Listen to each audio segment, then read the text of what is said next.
नमस्कार दोस्तों, मेरा नाम है राहुल यादव और आप सभी का स्वागत है आज की स्पेशल वीडियो में। दोस्तों, मोतीलाल ओसवाल ने अपना एक नया म्यूचुअल फंड लॉन्च किया है, नया एनएफओ लेकर आया है मोतीलाल ओसवाल, और ये एनएफओ है Motilal Oswal Nifty India defence index fund. ये आपके पैसे को निवेश करेगा डिफेंस सेक्टर में। डिफेंस सेक्टर से जुड़ी हुई जो कंपनियां हैं उनके स्टॉक्स में आपके पैसे को यहाँ निवेश किया जाएगा। फंड के बारे में पूरी डिटेल में समझेंगे, किसको इसमें निवेश करना चाहिए, किसको नहीं करना चाहिए, तो कैसे इसकी परफॉर्मेंस हो सकती है इन फ्यूचर, इसके बारे में फुल डिटेल में आज की वीडियो में डिस्कस करेंगे। तो वीडियो बहुत ज़्यादा इन्फॉर्मेटिव है। अगर आप लोग भी किसी नए फंड में पैसे को निवेश करना चाहते हैं तो इस फंड को भी आप देख सकते हैं। सबसे पहले बात करेंगे ये फंड किस कैटेगरी में आता है। देखिए, ये एक थीमेटिक फंड है।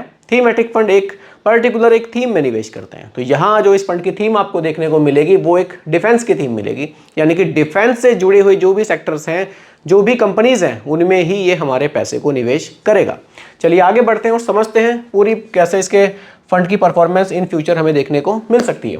देखिए दोस्तों, fourth largest spender of defence, हमारी जो कंट्री है वो फोर्थ नंबर पर आती है डिफेंस के सेक्टर में पैसे को निवेश करने में।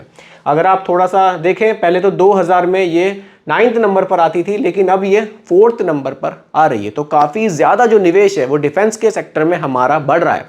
सरकार की काफ़ी ज़्यादा फोकस है अपने रक्षा क्षेत्र को मजबूत करने में, काफ़ी ज़्यादा स्पेंड वहाँ पर किया जा रहा है। आगे बढ़ते हैं। देखिए, यहाँ एक्सपोर्ट को बढ़ाया गया है बहुत ज़्यादा और इम्पोर्ट को यहाँ काफ़ी कम किया गया है। यानी कि एक्सपोर्ट को बढ़ाने का मतलब है कि यहाँ जो डिफेंस सेक्टर से जुड़ी हुई इंडिया की कंपनी है, जो मेक इन इंडिया है, उन पर ज़्यादा फोकस किया जाएगा। कुछ पीएसयू सेक्टर भी हैं, कुछ और भी कंपनीज हैं जो रक्षा क्षेत्र के लिए काम करती हैं, तो उन पर ज़्यादा फोकस किया जाएगा। यहाँ चांसेस हैं कि रिटर्न्स फ्यूचर में अच्छे बन सकते हैं। देखिए, सब कुछ रिपोर्ट्स आपके सामने हैं, आप इनको देखकर खुद से भी एक बेटर आइडिया यहाँ लगा सकते हैं। बाकी कुछ नेगेटिव पॉइंट्स भी हो सकते हैं, उन पर भी हम ज़रूर डिस्कस करेंगे। देखिए, फाइनेंशियल ईयर 2014 से 15 में 2.29 लाख करोड़ का यहाँ पर बजट था, जो फाइनेंशियल 2024-25 में बढ़कर 6.2 लाख करोड़ हो गया है। यानी कि लगभग 3 गुना बजट हमारा बढ़ गया है डिफेंस सेक्टर का। तो वाकई जो डिफेंस सेक्टर है वो काफ़ी ग्रोइंग लग रहा है।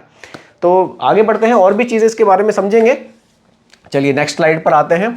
देखिए, यहाँ कुछ आपको रिटर्न्स भी देखने को मिलेंगे। अब रिटर्न्स किसके देखने को मिलेंगे? Nifty India defence total return index, इसके रिटर्न्स देखते हैं।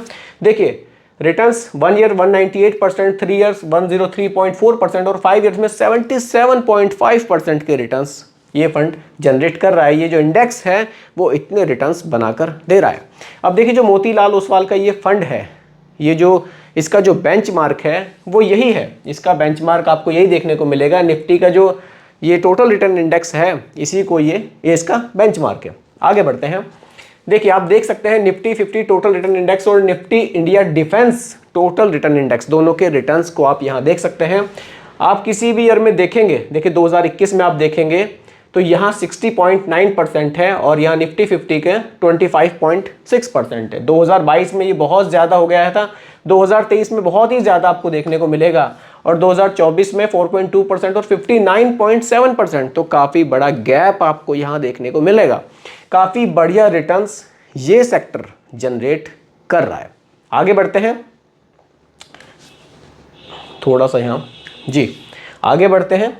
देखिए, किन कंपनीज के स्टॉक्स में आपका पैसा किस तरह से निवेश किया जाएगा। देखिए, पहले तो आप ये समझिए कि यहाँ डाइवर्सिफिकेशन भी आपको मिलेगा। आपका पैसा लार्ज कैप में भी निवेश किया जाएगा, मिड कैप में भी निवेश किया जाएगा, स्मॉल कैप में भी निवेश किया जाएगा। किन कंपनीज के स्टॉक्स में निवेश किया जाएगा उस पर भी बात कर लेते हैं, उनको भी देख लेते हैं कि किन कंपनीज पर ज़्यादा फोकस यहाँ रहने वाला है। देखिए, आप चाहें तो कंपनी वाइज भी होल्डिंग्स देख सकते हैं कि किन कंपनीज पर ज़्यादा फोकस यहाँ किया जाने वाला है। देखिए, कंपनी वाइज अगर आप देखेंगे, सेक्टर्स भी आप देख सकते हैं, कैपिटल गुड्स में और केमिकल्स में, इन सेक्टर्स पर ही ज़्यादा फोकस यहाँ किया जाना है। अभी देखिए, इसको भी आप देख सकते हैं। चलिए वापस से आपको स्लाइड के माध्यम से मैं दिखाने की कोशिश करूँगा। चलिए देखिए, हिंदुस्तान एरोनॉटिक्स लिमिटेड 21.69% पैसा यहाँ, Bharat electronics limited 20.72%, solar industries India limited 13.90%, Bharat dynamic limited 9.16%। अभी देखिए इस तरह की कंपनीज में आपका इतना एलोकेशन रखा गया है, इस तरह से पैसा आपका निवेश किया जाना है। अभी देखिए थोड़ा सा चेंजेस यहाँ आ सकता है, ज़रूरी नहीं है कि इतना ही रहेगा, थोड़ा बहुत यहाँ पर कम ज़्यादा हो सकता है। अब थोड़ा सा नेगेटिव पॉइंट्स की अगर मैं बात करूं, अभी आपने सारे पॉजिटिव पॉइंट्स देखे कि हाँ यार रिटर्न्स अच्छे हैं, ये सेक्टर काफ़ी ग्रोइंग है फ्यूचर में, तो अच्छे रिटर्न्स भी हमें बनाकर दे सकता है, क्योंकि सरकार का देखिए जिस सेक्टर पर सरकार का फोकस आ जाता है ना, वो सेक्टर बहुत ग्रो करता है। अभी अगर गवर्नमेंट का फोकस आ रहा है डिफेंस के ऊपर, तो ये सेक्टर वाकई फ्यूचर में हमें अच्छे रिटर्न्स बनाकर दे सकता है। लेकिन नेगेटिव पॉइंट थोड़ा सा यहाँ क्या देखने को मिलता है, यहाँ जैसे 20% आप देख रहे हैं, इन दो सेक्टर्स में ही AUM का 40% के आसपास निवेश हो जाएगा। अगर ये दो सेक्टर ही हमारे, मतलब दो ये स्टॉक्स हमारे किसी वजह से डाउनफॉल में जाते हैं, तो जो हमारे रिटर्न से काफ़ी तेज़ी से गिरेंगे। थोड़ा सा एक ये नेगेटिव पॉइंट मुझे थोड़ा सा देखने में लग रहा है। बाकी ऐसा नहीं है कि ये जो हमारे स्टॉक्स हैं ये बहुत जल्दी डाउन हो जाएंगे, ऐसा नहीं है, इनमें ग्रोथ काफ़ी बढ़िया देखने को मिल रही है। लेकिन इन फ्यूचर ऐसा अगर होता है तब एक नेगेटिव पॉइंट मुझे यहाँ देखने में लगा, बाकी और कोई नेगेटिव पॉइंट इस फंड में मुझे देखने को नहीं मिला। बस एक ये थीमेटिक फंड है, तो एक थीम में ही पैसे को निवेश करेगा, थीम अच्छी चलेगी तो आपका पैसा बहुत तेज़ी से ग्रो होगा। तो दोस्तों ये था मोतीलाल ओसवाल का एक नया NFO defence sector index fund. अगर आप लोग भी अपने पोर्टफोलियो में एक नया फंड ऐड करना चाहते हैं और आप थीमेटिक फंड ऐड करना चाहते हैं, तो आप इस फंड को देख सकते हैं। ये फंड किसके लिए बढ़िया है? ये फंड लॉन्ग टर्म में जो लोग वेल्थ क्रिएट करना चाहते हैं, लंबे समय के लिए अपने पैसे को निवेश करना चाहते हैं, उनके लिए ये फंड काफ़ी बढ़िया साबित हो सकता है। लेकिन जो लोग शॉर्ट ड्यूरेशन के लिए पैसे को निवेश करना चाहते हैं, वो लोग थोड़ा सा इस फंड से दूर रहें तो ठीक रहेगा, क्योंकि ये एक थीमेटिक फंड है। किसी वजह से अगर मार्केट कंडीशन चेंज होती है तो रिटर्न्स कम हो सकते हैं, लेकिन लॉन्ग टर्म में ये आपको अच्छे रिटर्न्स बनाकर दे सकता है। तो लॉन्ग टर्म के लिए फंड बढ़िया है। अगर आप नया NFO देख रहे हैं निवेश करने के लिए, आप भी इसको अपने पोर्टफोलियो में शामिल कर सकते हैं। 10 से 15% का आप अपने पोर्टफोलियो में 10 से 15% का लोकेशन इस फंड को भी आप दे सकते हैं। अगर आपका 10,000 रुपये महीना का पोर्टफोलियो है तो आप 1,000 से 1,500 रुपये की एक SIP इस फंड में भी रख सकते हैं।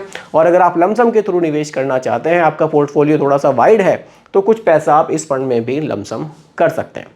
तो दोस्तों उम्मीद करता हूं कि टॉपिक आपको पूरी तरह से क्लियर हुआ होगा। फिर भी कोई कन्फ्यूज़न हो आप मुझे दोबारा कमेंट कीजिएगा, रिप्लाई मैं आपको ज़रूर करूंगा।